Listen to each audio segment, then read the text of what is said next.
बढ़ते आगे लखनऊ से मिल रही खबर से आपको अपडेट करवाते हैं, जहां पर अखिलेश यादव फिर चुने गए हैं सपा अध्यक्ष। तो एक बड़ी खबर, सपा अध्यक्ष एक बार फिर से चुन लिए गए हैं और तीसरी बार वो सपा अध्यक्ष बने हैं। सपा की कमान उनको मिली है, बड़ी जिम्मेदारी, और इसके पहले भी सपा की जिम्मेदारी उन पर रही है, अच्छे से निर्वहन करते रहे और एक बार फिर से सपा अध्यक्ष उनको चुन लिया गया है। तो ये तस्वीरें आप देख रहे हैं, अखिलेश यादव फिर से चुने गए हैं समाजवादी पार्टी के अध्यक्ष। तो ये सम्मेलन था, उसकी तस्वीरें आप देख रहे हैं। यहां पर देखिए, हाथ उठाकर अभिवादन करते हुए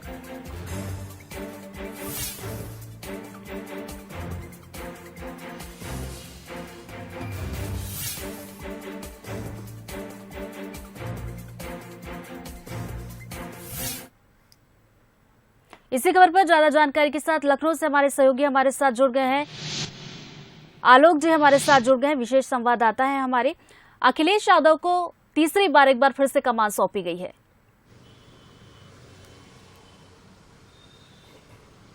जी देखिए, बिल्कुल जो है कल राज्य स्तरीय सम्मेलन था लखनऊ में समाजवादी पार्टी का, और आज जो है राष्ट्रीय सम्मेलन था।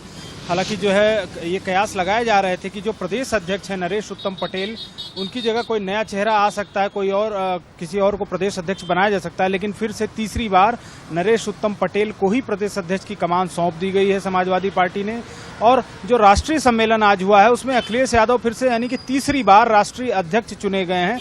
और ये पूरी जो प्रक्रिया है, जो निर्वाचन अधिकारी थे प्रोफेसर राम गोपाल यादव, जो राष्ट्रीय महासचिव भी हैं समाजवादी पार्टी के, उन्होंने इसका ऐलान किया। चूंकि और कोई प्रस्ताव नहीं आया था राष्ट्रीय अध्यक्ष के लिए भी, तो जाहिर सी बात है अखिलेश यादव का जो है सर्वसम्मति से नाम आया था, इसलिए उनको चुना गया राष्ट्रीय अध्यक्ष। साथ ही साथ जो कल सम्मेलन हुआ था राज्य वाला, और उसमें जो है नरेश उत्तम पटेल का ही नाम आया था प्रदेश अध्यक्ष के दावेदार के लिए, इसलिए उनको फिर से कमान सौंप दी गई। हालांकि जो है एक बड़ी बात ये रही कि अखिलेश यादव ने सम्मेलन में जो है भाजपा पर जो है हमला करते हुए कुछ बातें कही, जिसमें उन्होंने जिक्र किया कि किस तरह से जो है गुजरात के जो व्यवसायी हैं उसका सबसे ज्यादा कर्ज बीजेपी सरकार ने माफ किया है। साथ ही साथ उन्होंने उत्तर प्रदेश के लिए ये कहा कि जो है उत्तर प्रदेश को डबल इंजन की सरकार से कोई फायदा नहीं हुआ है, और उन्होंने कहा कि जो है हम सदस्यता अभियान बढ़ाएंगे और समाजवादी पार्टी को राष्ट्रीय पार्टी का दर्जा दिलाएंगे, और आने वाले 5 सालों में समाजवादियों को इतिहास बनाना है। तो ये सब तमाम बातों का उन्होंने जिक्र किया। और राष्ट्रीय अध्यक्ष बनने के बाद उन्होंने जो जया बच्चन थी वो भी राष्ट्रीय कार्यकारिणी में आई हुई थी, उनका बाकायदा उन्होंने पैर छुआ, आशीर्वाद लिया, इसके बाद जो है संबोधन दिया।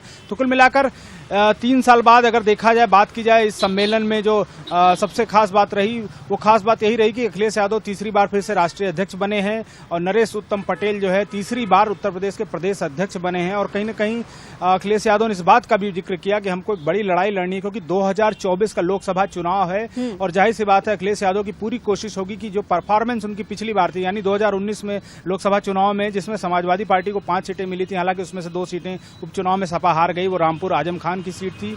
और साथ ही साथ अखिलेश यादव आजमगढ़ से सांसद चुने गए थे, जिसके बाद उन्होंने इस्तीफा दिया, वहां उपचुनाव हुआ, वहां भाजपा जीती है, और रामपुर में भी बीजेपी जीत गई। तो कुल मिलाकर 3 सदस्य रह गए। तो अखिलेश की कोशिश होगी कि इस नंबर को बढ़ाया जाए, क्योंकि समाजवादी पार्टी जो सम्मेलन हुआ उसमें यह भी कहा गया कि अगर समाजवादी पार्टी 50 के करीब सीटें जीतती है लोकसभा में, तो बिना अखिलेश यादव के कोई सरकार केंद्र में नहीं बनेगी। हालांकि एक बहुत दूर की कौड़ी है, क्योंकि जिस तरह की तैयारियां होनी चाहिए वो फिलहाल विपक्ष में नहीं दिख रही है। जो विपक्षी एकता की बात हो रही है, हालांकि अखिलेश यादव की ममता बनर्जी से मुलाकात लगातार होती रही है, केसीआर से मुलाकात होती रही है, नीतीश कुमार से होती रही है, लेकिन विपक्षी एकता जो होती है, जिस तरह से बीजेपी से लड़ना, वो कहीं ना कहीं जो है एक गुटबाजी रहती है, खेमेबंदी रहती है आपस में भी। तो इसलिए जो है कोई एक शक्ल नहीं ले पा रहा है मोर्चा जो बीजेपी को टक्कर दे सके। बहरहाल अभी उसमें थोड़ा समय है, लेकिन कुल मिलाकर अखिलेश यादव की कोशिश है कि एक मोर्चा बनाया जाए। साथ ही साथ जो समाजवादी पार्टी की जो उनकी टीम है प्रदेश की, और जो राष्ट्रीय टीम है, उसको सशक्त बनाया जाए, बूथ लेवल पर कार्यकर्ता तैयार किए जाए, ताकि 2024 को जो है अच्छे से लड़ा जा सके। क्योंकि 3 चुनाव जो है अखिलेश यादव के नेतृत्व में लड़े गए, और तीनों में परिणाम जो सुखद नहीं रहे। बार कमान मिली है, सपा अध्यक्ष बने हैं, जिम्मेदारी मिली है, भरोसा जताया गया है, और बूथ लेवल पर पार्टी को मजबूत करना ये प्राथमिकता होगी। बहुत बहुत शुक्रिया आलोक जी आपका तमाम बातचीत के लिए।